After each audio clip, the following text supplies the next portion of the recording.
कर्नाटका गुलबर्गा शहर के एसएम पंडित रंग मंदिर में वार्ता भारती डेली कन्नड़ा पेपर का इजरा अमल में आया।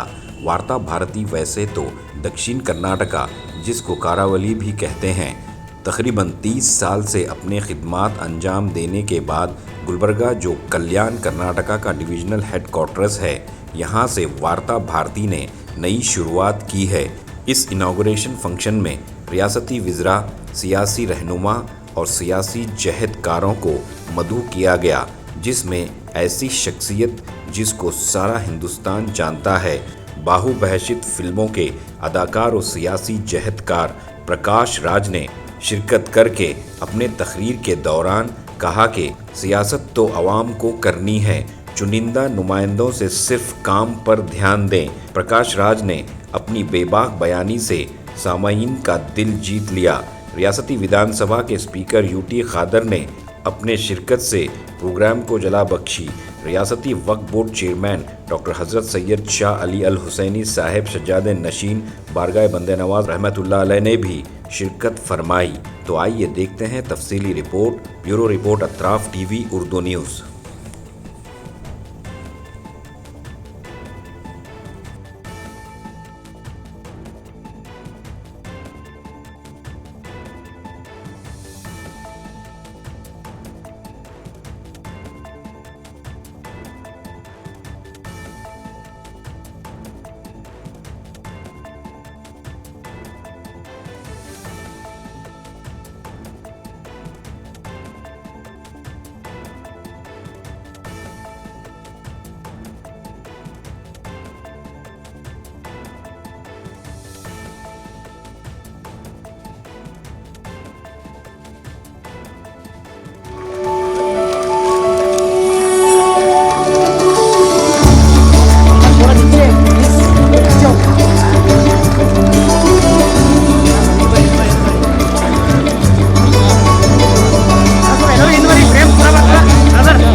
ಕಾರ್ಯಕ್ರಮದ ಉದ್ಘಾಟನೆಯನ್ನು ಒಪ್ಪಿಕೊಂಡು ಈ ಕಾರ್ಯಕ್ರಮಕ್ಕೆ ಬಂದಂತಹ ಹಿರಿಯರಾದಂತಹ ಡಾಕ್ಟರ್ ಯುಟಿ ಖಾದರ್ ಸಾಹೇಬರಿಗೆ ಕಾರ್ಯಕ್ರಮದ ಪರವಾಗಿ ತಮ್ಮೆಲ್ಲರ ಪರವಾಗಿ ಸಜ್ಜಾದ್ ನಸೀರ್ ಹಜರತ್ ಸೈಯದ್ ಮೊಹಮ್ಮದ್ ಅಲಿ ಉಲ್ ಹುಸೈನ್ ಸಾಹೇಬರಿಗೆ ನಾನು ಸ್ವಾಗತವನ್ನು ಕೋರ್ತೇನೆ.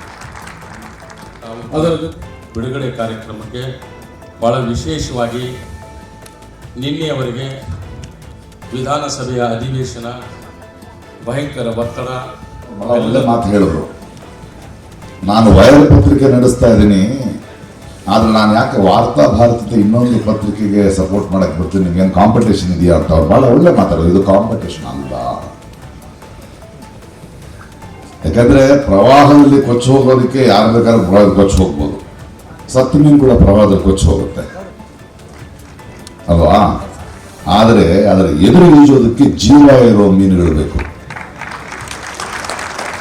ಆ ಥರದ ಜೀವ ಇರೋ ಮೀನುಗಳು ವಯರ್ ಇರ್ಬೋದು, ಜುಬೇರ್ ಇರ್ಬೋದು, ರವೀಶ್ ಕುಮಾರ್ ಇರ್ಬೋದು, ಈ ದಿನ ಇರ್ಬೋದು, ಇವತ್ತು ವಾರ್ತಾ ಭಾರತಿ ಇರ್ಬೋದು, ಅಥವಾ ನನ್ನಂಥವ್ರು ಇರ್ಬೋದು. ಬಹಳ ಮುಖ್ಯ ಇದು. ಯಾಕಂದ್ರೆ ಹೇಳ್ತಾರೆ, ಈ ಜೀವನ ಅನ್ನೋದು ಒಂಥರ ಸೈಕಲ್ ಓಡಿಸೋ ಹಾಗೆ ಬ್ಯಾಲೆನ್ಸ್ನಲ್ಲಿ ಇರಬೇಕು ಅಂತ. ಬ್ಯಾಲೆನ್ಸ್ನಲ್ಲಿ ಇರಬೇಕಾದ್ರೆ ನಿಧಾನವಾದರೂ ಓಡಿಸ್ತಿರ್ಬೇಕು. ಅಂದರೆ ನಿರಂತರವಾಗಿ ಪ್ರಶ್ನೆ ಕೇಳ್ತಾ ಇರಬೇಕು, ನಾವು ಬದುಕಿದೀವಿ ಅಂತ ಹೇಳ್ತಾ ಇರಬೇಕು. ಯಾಕಂದ್ರೆ ಈ ಥರದ ಅರಾಜಕತೆ ಮತ್ತು ಸರ್ವಾಧಿಕಾರ ಏನಿದೆ, ಅವ್ರು ಹೇಗೆ ಉಳ್ಕೊಳ್ತಾರೆ ಅಂದ್ರೆ ನಮ್ಮೆಲ್ಲರ ಭಯನೇ ಅವ್ರ ಬಲ. ನಾವು ಹೆದರ್ದಿದ್ರೆ ಅವ್ರು ಹೆದರ್ತಾರೆ. ಅವರ ಹೆದರಿಕೆಯ ಕ್ಷಣಗಳೇ ಇವತ್ತು ಒಂದು ಪೊಲೀಸ್ ಡಿಪಾರ್ಟ್ಮೆಂಟ್ ಇರ್ಬೋದು, ನಮ್ಮ ಎಲೆಕ್ಷನ್ ಆಯೋಗ ಇರ್ಬೋದು, ಅಥವಾ ನಮ್ಮ ಕೋರ್ಟ್ಗಳಿರ್ಬೋದು, ಅಥವಾ ಪತ್ರಿಕೆಗಳಿರೋದನ್ನ ಕೊಂಡ್ಕೊಂಡು ಕೈ ತಿರುಚೋದು, ಕತ್ ಹೀಸ್ಕೋದು, ಸದ್ದುಗಳನ್ನು ಅಡಗಿಸೋದು, ತಮ್ಮ ಬೆಳೆಕಾಳು ಬೇಯಿಸ್ಕೊಳ್ಳೋದು. ಮೊನ್ನೆ ನಾನು ಉಮರ್ ಖಾಲಿದ್ ಮತ್ತು ಗೆಳೆಯರು ಇನ್ನೂ ಜೈಲಿನಲ್ಲಿರೋದ್ರ ಬಗ್ಗೆ ಹೋಗಿ ಮಾತಾಡ್ತಾ ಇದ್ದೆ. ಅಲ್ಲೆಲ್ಲರೂ ಮಾತಾಡ್ತಾ ಇದ್ರು, ಅಲ್ಲ, ಈ ದೇಶದಲ್ಲಿ ಕೋರ್ಟ್ಗಳು ಸರಿಯಾಗಿ ಮಾತಾಡ್ತಾ ಇಲ್ಲ, ಇನ್ನೂ ಬೇಲ್ ಸಿಗ್ತಾ ಇಲ್ಲ, ಅವ್ರಿಗೆ ಮನಸ್ಸಾಕ್ಷಿ ಇಲ್ವಾ, ಜನಕ್ಕೆ ಮನಸ್ಸಾಕ್ಷಿ ಇಲ್ವಾ ಅಂತ. ಇಲ್ಲ, ಮನಸ್ಸಾಕ್ಷಿ. ಒಂದು ಕಾಲದಲ್ಲಿ ಭಾರತದಲ್ಲಿ ನಮಗೆ ಸ್ವತಂತ್ರ ಬಂದ ನಂತರ ಪೊಲೀಸ್ ಸ್ಟೇಷನ್ ಅಂತ ನಾವು ಹೆದರ್ತಿದ್ವಿ. ಯಾಕಂದರೆ ಎಲ್ಲ ರಾಜಕೀಯ ಪಕ್ಷಗಳು ಗೂಂಡಾಗಳನ್ನು ಬೆಳೆಸಿ ಪೊಲೀಸ್ ಡಿಪಾರ್ಟ್ಮೆಂಟ್ನ ಒಂದು ಅವ್ರ ಕೈಗೆ ಇಟ್ಕೊಂಡು ಸಾಮಾನ್ಯ ಜನ ಕೂಡ ಪೊಲೀಸ್ ಸ್ಟೇಷನ್ಗೆ ಹೋಗಿ ಹೆದರ್ತಿದ್ರು. ಆದರೆ ಯಾರೇ ನಮ್ಮ ಮೇಲೆ ಅನ್ಯಾಯ ಎಸಗಿದ್ರು ನಾವು ಕೋರ್ಟ್ನಲ್ಲಿ ನೋಡ್ಕೊಳ್ತೀವಿ ಅಂತ ಹೇಳ್ತಿದ್ವಿ. ಯಾಕಂದರೆ ಒಂದು ನಂಬಿಕೆ ಇತ್ತು, ಒಂದು ಹೋಪ್ ಇತ್ತು ಕೋರ್ಟ್ ಅಂದರೆ. ಇವತ್ತದಿಲ್ಲ, ಇವತ್ತಿಲ್ಲ. ಕೋರ್ಟ್ನಲ್ಲಿ ನೋಡ್ಕೊಳ್ಳೋಕ್ಕಾಗಲ್ಲ ನೀವು, ಯಾಕಂದರೆ ಅವರೇ ಬಂದು ಕೂತಿದ್ದಾರೆ. ಇದೆಲ್ಲದರ ಹಿಂದೆ ಒಂದು ತಿಳ್ಕೊಳ್ತಾ ಇದ್ರೆ ನೀವು BJPಯನ್ನು ಮಹಾಪ್ರಭು ನರೇಂದ್ರ ಮೋದಿ ಜೊತೆ ಜಗಳಾಡ್ತಾ ಇದ್ದೀರಿ. ಒಂದೇ ಒಂದು ಪಂಚತಂತ್ರದ ಕಥೆ ಹೇಳಿ ನಾನು ಮಾತು ಮುಗಿಸ್ತೀನಿ. ಭಾರತ ದೇಶ ಒಂದು ಕೊಳ ಆದರೆ ಇದನ್ನ ಕಾಡ್ತಾ ಇರೋದು ಒಂದು ಬ್ರಹ್ಮ ರಾಕ್ಷಸ. ಅವನು ಕೊಳದ ಒಳಗಡೆ ಇದ್ದಾನೆ. ಕೊಳದ ಮೇಲೆ ಒಂದು ಕಮಲ ಅರಳಿದೆ, BJP.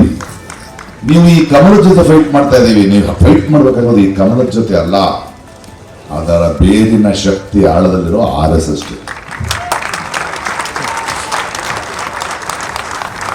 ಯಾಕಂದ್ರೆ ನಾನು ದೇವರ ಮಹಾದೇವ್ ಜೊತೆ ಮಾತಾಡ್ತಾ ಇದ್ದೆ. ಪ್ರಪಂಚದಲ್ಲಿ ಹಿಟ್ಲರ್ ಇರ್ಬೋದು, ಮುಸೋಲಿನ್ ಇರ್ಬೋದು, ಎಲ್ಲ ಸರ್ವಾಧಿಕಾರಿಗಳು ಒಂದು ರಾಜಕೀಯ ಪಕ್ಷವಾಗಿದ್ರು, ಜನ ಸೋಲಿಸ್ಬೋದಿತ್ತು. ಇಲ್ಲಿ RSS ರಾಜಕೀಯ ಪಕ್ಷ ಅಲ್ಲ. ನೀವು BJPನ ಸೋಲಿಸಿದ್ರೆ ಮುಗಿಯಲ್ಲ, ಬೇರೆ ಸಹಿತ ಕೀಳಬೇಕು. ದೊಣ್ಣೆ ಹಿಡ್ಕೊಂಡು 100 ವರ್ಷ ಓಡಾಡ್ತಾ ಇದ್ದಾರಲ್ಲ, ಅವ್ರ ಬೆಳಗ್ಗೆ ಚಡ್ಡಿಯಿಂದ ಪ್ಯಾಂಟ್ ಅಷ್ಟೇ ಬೆಳವಣಿಗೆ, ಅವ್ರದ್ದು ಇನ್ನೇನು ಆಗಿಲ್ಲ. ನಾವು ಯೋಚನೆ ಮಾಡಬೇಕು ಈ ಥರದ ಆತಂಕಗಳ ಬಗ್ಗೆ. ಎಷ್ಟು ವ್ಯಾಪಕ ಜನಮನಗಳಲ್ಲಿ ಎಂತಹ ಒಂದು ವಿಷವನ್ನು ತುಂಬಿಬಿಟ್ಟಿದ್ದಾರೆ ಅಂತ. ಮೊನ್ನೆ ನಮ್ಮ ನಿರ್ದಿಗಂತದ ನಾಟಕೋತ್ಸವದಲ್ಲಿ ಮಕ್ಕಳಿಗೆ ನಾಟಕ ಮಾಡ್ತಾ ಇದ್ರು. ವೈದೇಹಿಯವರ ಒಂದು ಕತೆ ಇಟ್ಟುಕೊಂಡು ಒಂದು ನಾಟಕ ಮಾಡಿದ್ರೆ, ಕಥೆನಲ್ಲಿ ಅಂದ್ರೆ ಈ ಗೆದ್ದಲು ಹುಳ ಇದೆಯಲ್ಲ, ಗೆದ್ದಲು ಹುಳ, ಆ ಗೆದ್ದಲು ಹುಳುಗಳು ಇಲ್ಲಿ ತುಂಬಾ ಹುತ್ತದ ಹಬ್ಬ ಆಗುತ್ತೆ, ಮೇಲೆಲ್ಲ ಹಾಲಿನ ಮಳೆ ಬಂದ್ಬಿಡುತ್ತೆ, ನಾವು ಎಲ್ಲರೂ ಬದುಕೊಂಡು ಹೊರಗಡೆ ಹೋಗ್ಬೇಕು ಅಂತ ಗೆದ್ದಲು ಹುಳುಗಳೆಲ್ಲ ಹೊರಗಡೆ ಬಂದ್ಬಿಡುತ್ತೆ. ಹೊರಗಡೆ ಬಂದ ತಕ್ಷಣ ಊಟ ಸಿಗಲ್ಲ ಅದಕ್ಕೆ, ಯಾಕಂದ್ರೆ ಮನುಷ್ಯ ಎಲ್ಲವನ್ನೂ ವಿಷಪೂರಿತ ಮಾಡ್ತಿದ್ದ. ಯಾವ ಹೊಲಕ್ಕೆ ಹೋದ್ರೂ ವಿಷ ಇದೆ, ಇಲ್ಲಿ ನೋಡಿದ್ರು ಪ್ಲಾಸ್ಟಿಕ್ ಇದೆ, ಏನ್ ಮಾಡಬೇಕು ಅಂತ ಗೊತ್ತಾಗಲ್ಲ. ಆಮೇಲೆ ಒಂದು ಸೀನಿಯರ್ ಗೆದ್ದಲು ಒಳ ಹೇಳುತ್ತೆ, ನೋಡಿ ಮನುಷ್ಯ ವಿಷ ಹಾಕ್ತಾ ಇರೋದು ಪುಸ್ತಕಗಳಿಗೆ ಮಾತ್ರ, ಜ್ಞಾನಕ್ಕೆ ಮಾತ್ರ, ಸತ್ಯಕ್ಕೆ ಮಾತ್ರ. ನೀವು ಹೋಗಿ ಆ ಪುಸ್ತಕ ತಿಂದು ಬದುಕೇಳಿ ಅಂತ. ಆ ಗೆದ್ದಲು ಹೂಗಳು ಹೋಗುತ್ತವೆ, ಒಂದು ಸಂಗ್ರಹಾಲಯಕ್ಕೆ ಹೋಗಿ ಪುಸ್ತಕ ತಿನ್ನಕ್ಕೆ ಶುರು ಮಾಡುತ್ತೆ. ಮತ್ತು ಒಂದು ಎಚ್ಚರಿಕೆ ಇರುತ್ತೆ, ನೀವು ಜಾಸ್ತಿ ತಿಂದರೆ ಆ ಪಾತ್ರಗಳಾಗ್ಬಿಡ್ತೀವಿ. ಅದರಲ್ಲಿ ರಾಮಾಯಣದ ಒಂದು ಕತೆ ಹೇಳಿದ್ರು. ಇವತ್ತು ಹಿಂದಿ ಹೇರಿಕೆ, ಈ ಮೋದಿ ಅಮಿತ್ ಶಾ ಅವರೆಲ್ಲ ಬರ್ತಾ ಇದ್ದಾರಲ್ಲ ನಮ್ಮ ದಕ್ಷಿಣ ಕರ್ನಾಟಕಕ್ಕೆ, ಆ ಮಕ್ಕಳು ಒಂದು ಪಾತ್ರಗಳು ಮಾಡಿದ್ರು. ಆ ಗೆದ್ದಲುಗಳು ರಾಮಾಯಣ ಅಂತ ತಿಂದುಬಿಟ್ಟು ರಾಮ ಲಕ್ಷ್ಮಣ ಸೀತೆ ರಾವಣ ಶೂರ್ಪನಖಿ ಆಗುತ್ತೆ. So Rama Lakshmana Sita Google map ಇಟ್ಕೊಂಡು ಸ್ವಲ್ಪ ಇಂಡಿಯಾಗೆ ಬರ್ತಾರೆ. ಹೊಟ್ಟೆ ಹಸಿತಾ ಇದೆ, ಲಕ್ಷ್ಮಣ ಹೇಳ್ತಾನೆ, ಅಣ್ಣ ಇಲ್ಲೊಂದು ಕಾಡಿದೆ ಅಂತ. ಅದು ಕಾಡಲ್ಲ, ಅದು ರಾವಣನ ತೋಟ ಅಂತ. ಅಲ್ಲಿ ಹಣ್ಣು ತಿನ್ನಕ್ಕೆ ಕತ್ಕೊಂಡು ತಿನ್ನಕ್ಕೆ ಶುರು ಮಾಡ್ತಾರೆ ಅವರು. ಶೂರ್ಪನಖಿ ಕೋಪ ಬರುತ್ತೆ, ರಾವಣ ಹೇಳಿದ್ರೆ ಪಾಪ ಹಸ್ತು ಬಂದಿದ್ದಾರೆ ನಮ್ಮ ದೇಶಕ್ಕೆ, ನಮ್ಮ ಕಡೆಗೆ, ತಿಂಡಿ. ತಿಂದಾದ್ಮೇಲೆ ಏನಪ್ಪ ನೀವು ಎಲ್ಲಿ? ನಾರ್ತು. ನಾವು ಸೌತು. ಏನು ವಿಷಯ ಅಂದರೆ ನೀವು ಬಿಲ್ ಕಟ್ಬೇಕಲ್ಲ, ಅಲ್ಲ ದುಡ್ಡಿಲ್ಲ. ಅಲ್ಲಪ್ಪ GST ಕಮ್ಮಿ ಮಾಡ್ತೀವಿ, ಡಿಸ್ಕೌಂಟ್ ಕೊಡ್ತೀವಿ. ಇಲ್ಲ ಸರ್. ಸೊ ನೀವು ಡಿಸ್ಕೌಂಟ್ ಕೊಟ್ಟರು ದುಡ್ಡಿಲ್ಲ ಅಂದರೆ ನೀವು ಟೂರಿಸ್ಟ್ಗಳಲ್ಲ, ಬದುಕಕ್ಕೆ ಬಂದಿರೋರು. ಅದ್ರದ್ದೊಂದು ಕೆಲಸ ಮಾಡಿ, ನೀವು ತಂದ ಹಣ್ಣುಗಳ ಬೀಜಗಳನ್ನು ಬಿತ್ತು ಮರ ಬೆಳೆಸ್ಬಿಟ್ಟು ಹೋಗಿ ಅಂತ. ನಾವು ದಕ್ಷಿಣ ಭಾರತದವ್ರು ಹಂಗೆ ಹೇಳಬೇಕಾಗಿದೆ ಇವತ್ತು. ಇವರ ಹಿಂದಿ ಹೇರಿಕೆ ಇರ್ಬೋದು, ಇವರ ಡಿಲಿಮಿಟೇಷನ್ ಇರ್ಬೋದು, ಇವರು ಎಲೆಕ್ಷನ್ಗಳನ್ನ ಹಿಡ್ಕೊಂಡು ಮಾಡೋದು. ಯಾಕಂದ್ರೆ ಅವರು ನಿಧಾನವಾಗಿ ಇಲ್ಲಿ ಒಳಬರ್ತಾರೆ. ಇವತ್ತು ಭಾರತ ದೇಶದಲ್ಲಿ ಇಂತಹ ಒಂದು ದಬ್ಬಾಳಿಕೆಯನ್ನು ಎದುರಿಸೋದೇ ನಮ್ಮ ದಕ್ಷಿಣ ಭಾರತ. ಕೇರಳ ಇರ್ಬೋದು, ಕರ್ನಾಟಕ ಇರ್ಬೋದು, ತಮಿಳುನಾಡು ಇರ್ಬೋದು, ಆಂಧ್ರ ಪ್ರದೇಶ ಬಿಡಿ, 3 ಪಕ್ಷಗಳಿಂದ ಇವರೇ ಇದ್ದಾರೆ. ಆದರೆ ನಾವು ಈ ಥರದ ವೇದಿಕೆಗಳೇನಿದೆ, ಇದರ ಮೂಲಕ ನಾವು ಮನಗಾಣಬೇಕಾಗಿರೋದು ರಾಕ್ಷಸ ಯಾರು, ಆ ರಾಕ್ಷಸನ ಬಗ್ಗೆ ಹೇಳ್ತಿರುವಂತಹ ವಾರ್ತಾ ಭಾರತಿ ಅಂತ ಪತ್ರಿಕೆಗಳು ಯಾವುದು. ಹೇಗೆ ವಿಷಯವನ್ನು ಹರಡೋದನ್ನು ನಿಲ್ಲಿಸಬೇಕು ನಾವು, ಈ ನಿಟ್ಟಿನಲ್ಲಿ ನಾವು ಕೆಲಸ ಮಾಡ್ತಾ ಹೋಗೋಣ. ಲಂಕೇಶು ಪತ್ರಿಕೆ ಆರಂಭಿಸಿದಾಗ ನಾನು ಅವ್ರ ಜೊತೆ ಇದ್ದೆ, ಅಂದರೆ ಆಗ ಆರಂಭಿಸಿದ್ರು, ನಾವು ತುಂಬ ಯೌವನದಲ್ಲಿ ಲಂಕೇಶ್ ಜೊತೆ ಕೂತಿರ್ತಿದ್ವಿ. ಅವ್ರದ್ದು ಮತ್ತು ತೇಜಸ್ವಿಯ ಪತ್ರ ವ್ಯವಹಾರನೇ ಚೆನ್ನಾಗಿರೋದು. ಅಂದರೆ ಪತ್ರಿಕೆ ನಡೆಸೋದು ಕಷ್ಟ ಆಗ್ತದೆ, ಒಂದು 150 ರೂಪಾಯಿ ಕೊಡ್ತೀನಿ ಒಂದು ಅಂಕಣ ಬರೀ. ಆಗ ಮೇಷ್ಟ್ರು ಒಂದು ಮಾತು ಹೇಳಿದ್ರು, ಪತ್ರಿಕೆ ಹೇಗಿರಬೇಕು, ಒಬ್ಬ ಕಲಾವಿದ ಹೇಗಿರಬೇಕು, ಒಬ್ಬ ಪ್ರಜೆ ಹೇಗಿರಬೇಕು.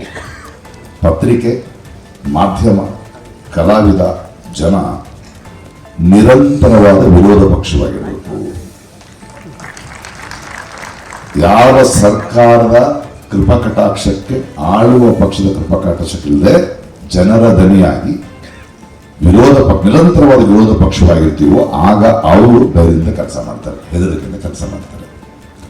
ವಾರ್ತಾ ಭಾರತಿಗೆ ಶುಭಾಶಯಗಳನ್ನು ಹೇಳ್ತಾ, ವಾರ್ತಾ ಭಾರತಿ ಮಾಡಬೇಕಾದ ಕೆಲಸ ಏನು ಅಂದರೆ, ಜನರಿಗೆ ಇವತ್ತಿನ ಭಾರತದಲ್ಲಿ ರಾಜಕಾರಣ ಮಾಡಬೇಕಾದವರು ಯಾರು ಅಂತ ಹೇಳೋದು. ನನ್ನ ಪ್ರಕಾರ ರಾಜಕಾರಣ ಮಾಡಬೇಕಾದವರು ನಾವು ಜನ, ಗೆದ್ದವರು ಕೆಲಸ ಮಾಡಬೇಕಷ್ಟೇ ಅಲ್ವಾ. ನಮ್ಮ ಪ್ರತಿನಿಧಿಗಳವರು, ನಾವು ಗೆಲ್ಲಿಸೋದು, ಗೆದ್ದ ಮೇಲೆ ನಮ್ಮ ಟ್ಯಾಕ್ಸು ನಮ್ಮ ದೇಶ. ನೀವು ಕೆಲಸ ಮಾಡಬೇಕಷ್ಟೇ, ಸೇವೆ ಮಾಡೋದಕ್ಕೆ ಭಿಕ್ಷೆ ಪಡಕ್ಕೆ ಬಂದಿಲ್ಲ. ನೀವು 5 ವರ್ಷಕ್ಕೊಂದ್ಸಲ ಓಟ್ ಕೇಳಕ್ ಬರೋರು ನೀವು, ನಾವಲ್ಲ. ನೀವು 5 ವರ್ಷಕ್ಕೊಂದ್ಸಲ, ನಾವು ನಿರಂತರ ಇಲ್ಲಿ, ನಮ್ಮ ದೇಶ ಇದು. ಇನ್ನು ಮೇಲೆ ಪ್ರಜೆಗಳು ರಾಜಕಾರಣ ಮಾಡಬೇಕು, ರಾಜಕಾರಣಿಗಳು ಕೆಲಸ ಮಾಡಬೇಕು. ಚೇಂಜ್ ಮಾಡಬೇಡಿ, ರಾಜಕಾರಣಿಗಳು ರಾಜಕಾರಣ ಮಾಡ್ತಾರೆ, ಜನರು ಕೆಲಸ ಮಾಡ್ತಾರೆ ಅಂತ. ಈ ಧ್ವನಿಯನ್ನ, ಈ ಆಶಯವನ್ನ, ಈ ಸತ್ಯವನ್ನ ವಾರ್ತಾ ಭಾರತಿ ಮೇಲೆ ನಂಬಿಕೆ ಇದೆ ನನಗೆ, ಅದು ಎತ್ತಿ ಹಿಡೀರಿ. ಮತ್ತು ವಾರ್ತಾ ಭಾರತಿ ಇನ್ನೊಂದು ದೊಡ್ಡ ಜವಾಬ್ದಾರಿ, ನಾನು ಈ ದಿನ ಆ ಪತ್ರಿಕೆಗೆ ಬಂದಾಗಲೂ ಹೇಳಿದೆ, ಕಲ್ಯಾಣ ಕರ್ನಾಟಕ, ಹೈದರಾಬಾದ್ ಕರ್ನಾಟಕ, ಹುಬ್ಬಳ್ಳಿ ಕರ್ನಾಟಕ ಒಂದು ಭಾಗ ಅಂತ ಅನಿಸ್ತಿಲ್ಲ. ಬೆಂಗಳೂರು ಕೇಂದ್ರಿತ, ದಕ್ಷಿಣ ಕನ್ನಡ ಕೇಂದ್ರಿತವಾಗಿದೆ ದೇಶ. ಉತ್ತರ ಕರ್ನಾಟಕವು, ನಮ್ಮ ಕಲ್ಯಾಣ ಕರ್ನಾಟಕವು ಕರ್ನಾಟಕದ ಒಂದು ಭಾಗ. ಬಹಳಷ್ಟು ಒತ್ತಡಗಳಿದೆ, ಸಾಕಷ್ಟು ಡೆವಲಪ್ಮೆಂಟ್ಗಳಾಗಿಲ್ಲ. ಕಲ್ಯಾಣ ಕರ್ನಾಟಕದ ಆವೃತ್ತಿ ಆಗೋದಷ್ಟೇ ಅಲ್ಲ, ನಮ್ಮ ವಾರ್ತಾ ಭಾರತಿ ಕಲ್ಯಾಣ ಕರ್ನಾಟಕದ ಧ್ವನಿಯಾಗಿ ಸರ್ಕಾರಗಳನ್ನ, ಕೇಂದ್ರ ಸರ್ಕಾರಗಳನ್ನ ಗಳಿಂದ ಕೆಲಸ ಮಾಡಿಸುವ ಒಂದು ದೊಡ್ಡ ಶಕ್ತಿ ಆಗಲಿ ಅಂತ ಹೇಳ್ತಾ, ಒಳ್ಳೆಯದಾಗಲಿ ಎಲ್ಲರಿಗೂ. Thank you. ವಿಶೇಷ ಗೌರವ ಪಡೆದಿರುವಂತಹ ದಿ ವಾಯರ್ ಸಂಸ್ಥೆಯ ಪ್ರಧಾನ ಸಂಪಾದಕರಾಗಿರುವಂತಹ ಸಿದ್ಧಾರ್ಥ್ ವರದರಾಜ್ ಅವರೇ, ಇವತ್ತಿನ ಆವೃತ್ತಿಯನ್ನು ಲಾಂಚ್ ಮಾಡಲಿಕ್ಕಿರುವಂತಹ ನಮ್ಮ ಗೌರವಿತರು, ಕರ್ನಾಟಕ ರಾಜ್ಯದ ಸಚಿವರಾಗಿರುವಂತಹ ದರ್ಶನ್ ಅವರೇ, ನನ್ನ ಆತ್ಮೀಯರು, ಸಹೋದ್ಯೋಗಿಗಳು, ಸಾಮಾಜಿಕವಾಗಿಯೂ ರಾಜಕೀಯವಾಗಿಯೂ ತನ್ನ ಸೇವೆಯನ್ನು ಸಮಾಜಕ್ಕೆ ಅರ್ಪಿಸಿರುವಂತಹ ನನ್ನ ಸನ್ಮಿತ್ರರಾಗಿರುವಂತಹ ಇವತ್ತಿನ ಆಯ್ದ ಸಂಪಾದಕರ ಸಂಘ ಬಿಡುಗಡೆ ಮಾಡಿರುವಂತಹ ಗೌರವಂತ ಪ್ರಕಾಶ್ ರಾಜ್ ಅವರೇ, ವೇದಿಕೆ ಮೇಲೆ ಉಪಸ್ಥಿತರುವಂತಹ ನಮ್ಮ ಸಚಿವರು, ಸನ್ಮಿತ್ರರಾಗಿರುವಂತಹ ರಹೀಂ ಖಾನ್ ಅವರೇ, ಅದೇ ರೀತಿ ನಮ್ಮ ಜೊತೆ ವೇದಿಕೆ ಮೇಲೆ ಉಪಸ್ಥಿತರುವಂತಹ ಗೌರವ ಶಾಸಕ ಮಿತ್ರವಂತಹ ಬಿ ಆರ್ ಪಾಟೀಲ್ ಅವರೇ, ಆಲಂ ಪ್ರಭು ಪಾಟೀಲ್ ಅವರೇ, ಗುಲ್ಬರ್ಗಾದ ಇತಿಹಾಸ ಪ್ರಸಿದ್ಧ ಪವಿತ್ರವಾದ ಕಾಜಬಂಧನವಾದ ವರ್ಗದ ಮುಖ್ಯಸ್ಥರು, ರಾಜ್ಯದ ವಫ್ ಕಮಿಟಿಯ ಅಧ್ಯಕ್ಷರು, ಗೌರವಾದಂತಹ ಸನ್ಮಿತವಂತಹ ಅಲಿಬಾಬರವರೇ, ಅದೇ ವೇದಿಕೆ ಮೇಲೆ ಸಮಾಜದಲ್ಲಿ ಶಕ್ತಿ ಇಲ್ಲದವರಿಗೆ ಮತ್ತು ಧ್ವನಿ ಇಲ್ಲದವರಿಗೆ ಒಂದು ಧ್ವನಿಯಾಗಿದ್ದುಕೊಂಡು ಸಮಾಜದ ಎಲ್ಲ ವರ್ಗದವನ್ನು ಪ್ರೀತಿಸಿ ಸಮಾಜದ ಸೌಹಾರ್ದತೆ ಮತ್ತು ಸೋದರ ವಾತಾವರಣ ನಿರ್ಮಾಣ ಮಾಡಬೇಕಂತ ಹೇಳಿ ಈ ಸಮಾಜ ಮತ್ತು ದೇಶಕ್ಕೆ ಕೊಟ್ಟಂಥ ಒಂದು ಪತ್ರಿಕೆ ಕಳೆದ 23 ಭಾಷೆಗಳಲ್ಲಿ ವಾರ್ತಾ ಭಾರತಿ ಪತ್ರಿಕೆಗಳು ಒಂದಂತ ಹೇಳಲಿಕ್ಕೆ ನಾನು ಇವತ್ತು ಬಯಸಿ ಅವರನ್ನು ವಿಶೇಷವಾದ ಅಭಿನಂದನೆ, ಶುಭಾಶಯ ಸಲ್ಲಿಸಲಿಕ್ಕೆ ನಾನು ಇವತ್ತು ಬಯಸ್ತೇನೆ. ಅದೇ ರೀತಿ ಬಹುಶಃ ನಾನು ದೀರ್ಘವಾಗಿ ನಾನು ಹೇಳಿ, ನೀವೆಲ್ಲಕ್ಕೂ ನಮ್ಗಿಂತ ಬಹಳಷ್ಟು ಮಾಧ್ಯಮದ ಕ್ಷೇತ್ರದಲ್ಲಿ ಅಥವಾ ಇನ್ನಿತರ ವಿಚಾರದಲ್ಲಿ ತಾವೆಲ್ಲ ತಿಳ್ಕೊಂಡು ಇವತ್ತು ಬಂದವರೇ. ಆದಾಗ ನಾವು ಯಾವಾಗಲೂ ಹೇಳ್ತಾ ಇರ್ತೇವೆ, ಪತ್ರಿಕಾ ಕ್ಷೇತ್ರವು ಪ್ರಜಾಪ್ರಭುತ್ವದ ಇವತ್ತು 4ನೇ ಸ್ತಂಭವಾಗಿ ನಾವು ಇವತ್ತು ಕರಿತೇವೆ, the 4th pillar of the democracy.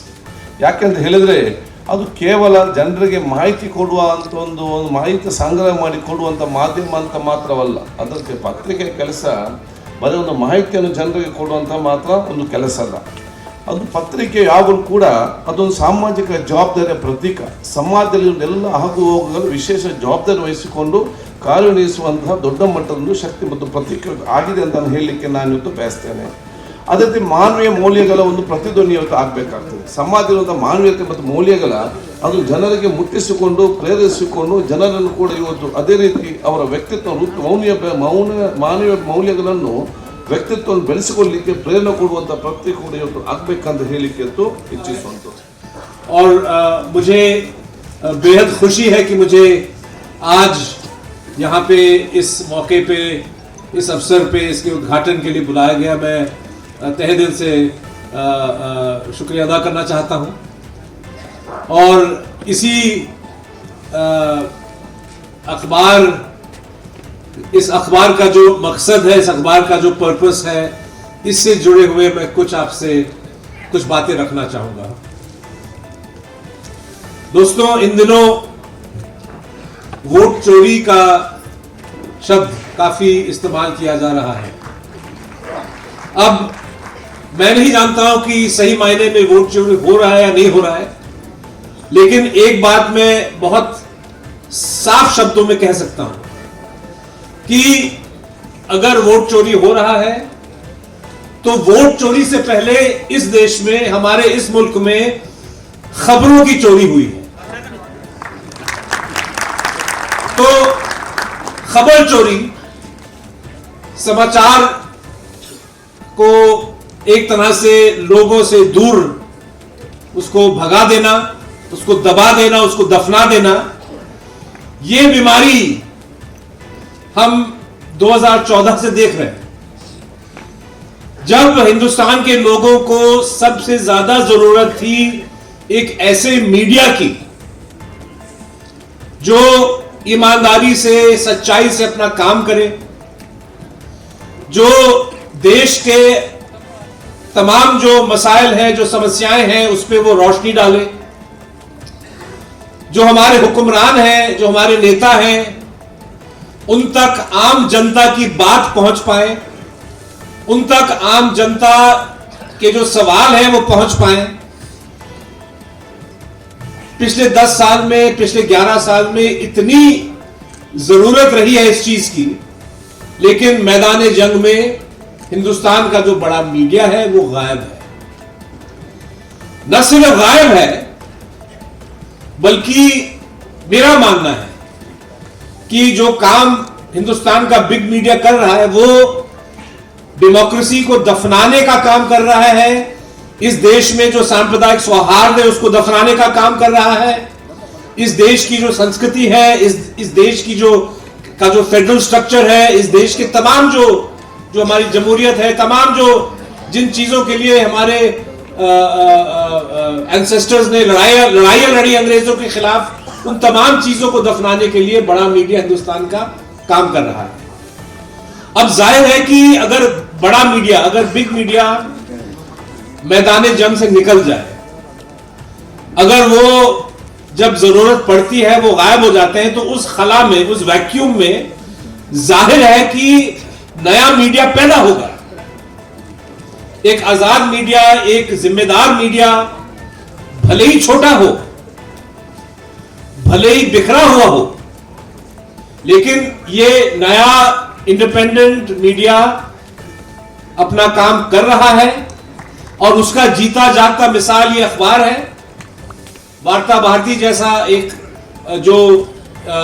जिसकी शुरुआत बेंगलोर में हुई, उसके बाद कर्नाटका के अलग अलग शहरों में ये फैल चुका है, और अब जो है आपके प्यारे शहर में भी नॉर्दर्न कर्नाटका के लोगों तक पहुंचाने का ये काम, अहम काम जो है वार्ता भारती करेगा.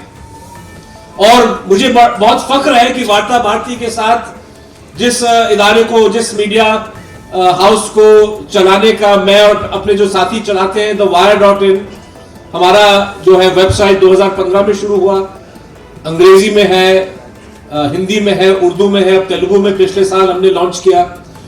मुझे बहुत फख्र होता है कि इस मैदान जंग में हम अकेले नहीं हैं, वार्ता भारती भी हमारे साथ है. और वार्ता भारती के साथ बहुत सारे ऐसे छोटे अखबार, छोटे पोर्टल्स, कुछ बड़े पोर्टल्स, कुछ बड़े अखबार, हिंदुस्तान के हर कोने में, हर जुबान में, हर सूबे में आपको मिलेगा। और मुझे लगता है कि अक्सर ये इल्जाम हम लोगों पे लगाया जाता है कि भाई आप लोग अपने आप को आजाद मीडिया बोलते हो, लेकिन आपकी पहचान सिर्फ यही है कि आप सरकार के खिलाफ हो, आप नरेंद्र मोदी के खिलाफ हो, आप बीजेपी के खिलाफ। और मैं कहता हूं देखिए, हमारा काम किसी की मुखालफत करना नहीं है। मैं इस बात को नहीं मानता कि चाहे वार्ता भारती हो, चाहे हम किसी पार्टी विशेष, किसी नेता विशेष के खिलाफ हैं, किसी सरकार के खिलाफ है। मैं समझता हूं कि हम संविधान के पक्ष में हैं। हिंदुस्तान का जो आईन है, हिंदुस्तान का जो संविधान है, हम इसके पक्ष में हम अपनी आवाज उठाते हैं और उस संविधान से हमको ताकत मिलती है, उस संविधान से तमाम जो हमारे अधिकार हैं वो निकल आती हैं।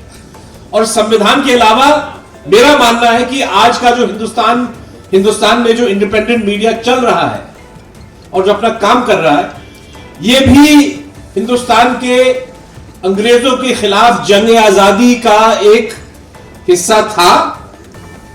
और आज भी जो लोगों के अधिकारों के लिए जो लड़ाइयां लड़ी जा रही हैं, लोगों की आवाज को हुक्मरानों तक पहुंचाने का काम जो चल रहा है, उसमें ये काम हम इंडिपेंडेंट मीडिया वाले कर रहे हैं।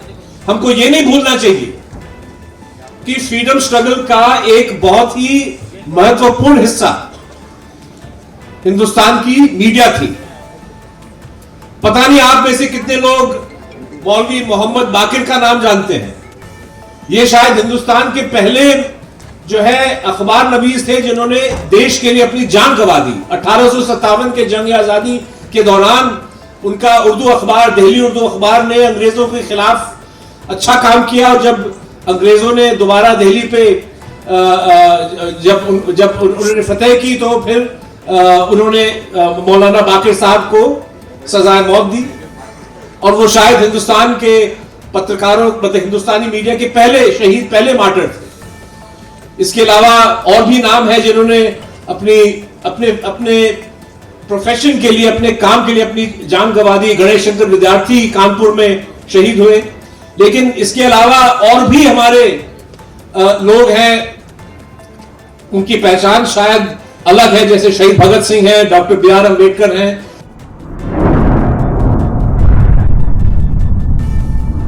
अतराफ टीवी, हर बात सच के साथ।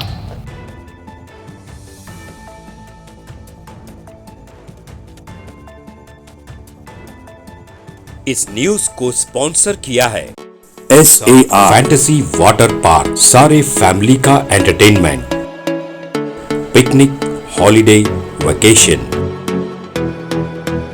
सबके लिए बेहतरीन वाटर पार्क। आप भी आइए, सबको लाइए। SAR fantasy water park.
Address Birnakapom near Gaushavali Dargah, KGF, Karnataka. Contact details 9483444290 9480107826.